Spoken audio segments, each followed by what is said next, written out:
Pour moi, ça représente mon papa, qui est arrivé ici au Canada de Trinidad et Tobago, qui a eu une longue vie. Dans la vie, il y avait des moments où il y avait beaucoup de racisme. Quand j'étais jeune, mes parents m'ont toujours appris de faire ce que tu peux, sois le meilleur tu peux être. Il représente pour moi 100 ans et plus d'histoire noire au Canada. C'est important que les gens qui viennent des autres pays ont l'opportunité pour célébrer leur culture, leur histoire.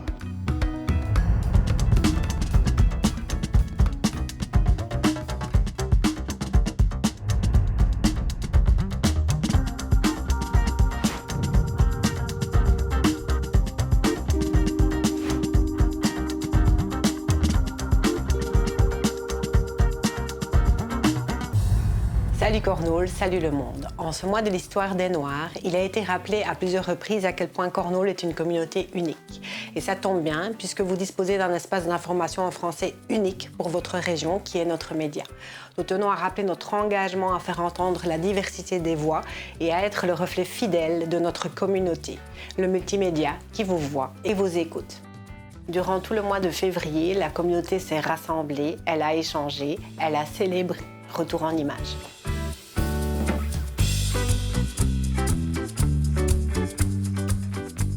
Je suis vraiment fier d'être la maire de Cornwall. Puis, quand je regarde, j'ai entendu la sénatrice Bernadette Clément et le palais de son père, comment elle est arrivée au Canada. Puis, c'est la même histoire pour mon père. Elle est arrivée sur un bateau, un cargo ship, puis en cherchant une vie meilleure.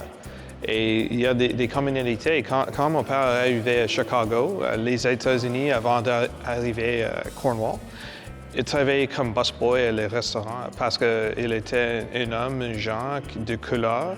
Il y avait des emplois qui sont spécifiquement pour les gens de couleur. Spécifiquement les États-Unis. Il était à Chicago, mais il y avait la ségrégation des autres parties des États-Unis le même temps qu'il était là.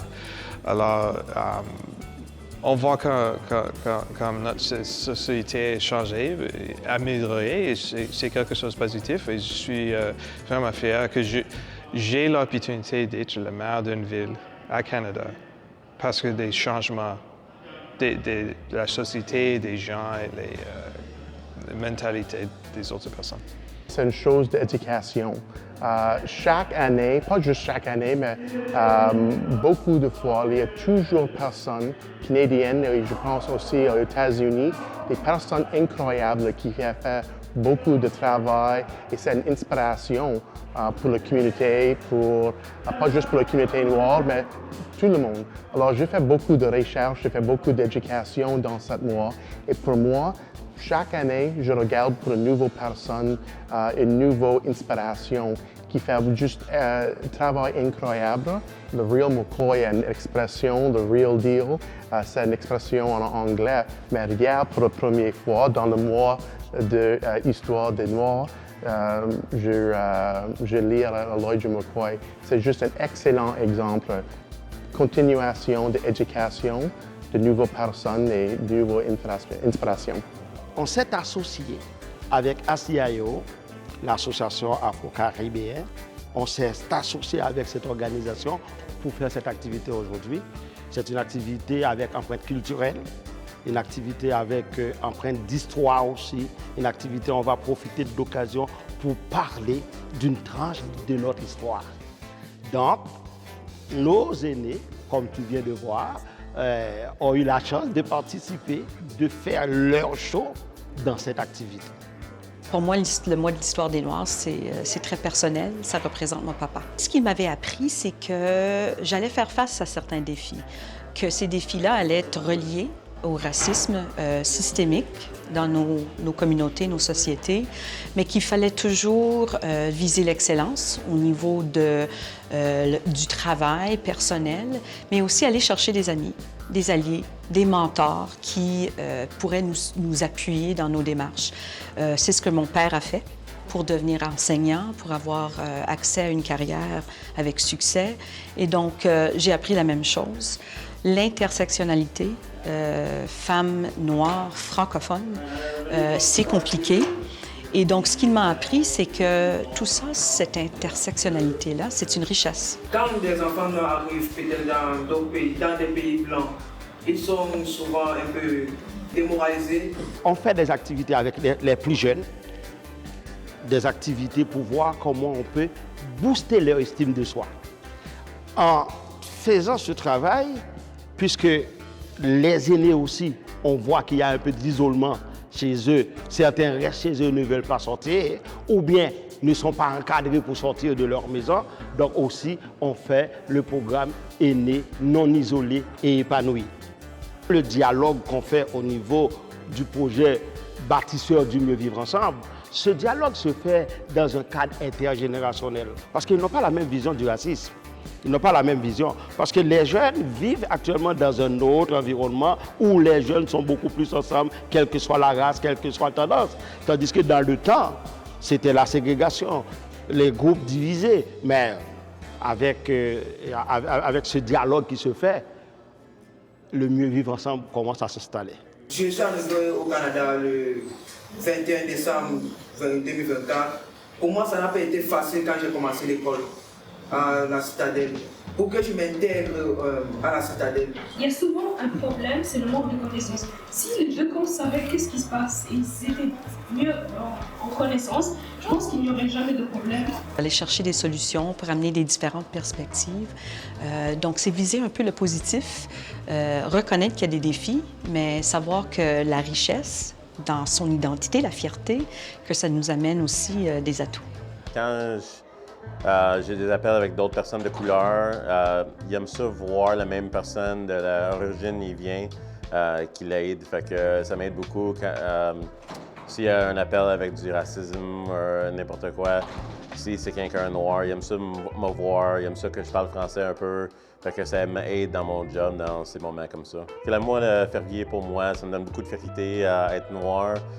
C'est quand on vient tous ensemble pour dire l'histoire des Noirs, puis comment on s'est rendu où on est aujourd'hui. Puis ça me donne beaucoup de fierté d'être ici, être un policier dans le rôle que je suis, pour savoir qu'est-ce qui se passe avec l'histoire des Noirs. Et ça aide tout le monde à parler ensemble pour faire ça mieux chaque année. Fait que ça améliore les relations entre tout le monde. Fait que j'espère que ça continue comme ça. Pour les jeunes, ils sont le futur de notre communauté, de notre pays. Alors, vous avez toutes les opportunités de le monde ici à Cornwall et à Canada aussi. Être fier de vous-même, de votre héritage, de votre culture, de votre histoire, c'est une partie de la tapestry du Canada et de Cornwall. Alors, n'inquiétez pas s'il y a des personnes qui vous jugent ou sont pas gentilles. C'est pas quelque chose qui vous arrête. Essayez fort, travaillez fort et continuez. Au Sénat, je suis membre d'un groupe, un regroupement de sénateurs noirs de provenance africaine. On est 8 au Sénat et c'est la première fois que je rentre dans un milieu de travail où je rejoins un groupe de personnes qui me ressemblent. Et donc, au Sénat, je me sens un peu moins seule que dans d'autres milieux, mais il y a encore du travail à faire. Je rencontre encore des défis, des problèmes en ligne, du bullying en ligne, de la négativité. Donc, il y a encore des défis. Et en regroupement, en sénateurs qui me ressemblent, je me sens bien appuyée. On a beaucoup d'histoires ici, juste à Cornwall. Sénateur Bernadette Clément est un exemple parfait. On a membre de conseil, on a beaucoup de personnes dans le leadership ici à Cornwall qui est juste une inspiration pour la communauté noire. Je regarde le sénateur Clément, elle est au Sénat maintenant, le premier maire, femme maire d'Ontario qui est noire. C'est juste une incroyable histoire ici à Cornwall. Quand on dit l'inspiration, quand on dit l'éducation, Canada pour regarder Cornwall, Bob Turner. Il y a toujours de différents exemples. Alors, je suis très fier de Cornwall chaque jour pour beaucoup de raisons.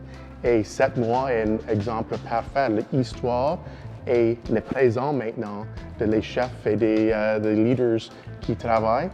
Il y a beaucoup d'exemples excellents ici. C'est une réflexion de notre communauté, la communauté de Cornwall aujourd'hui.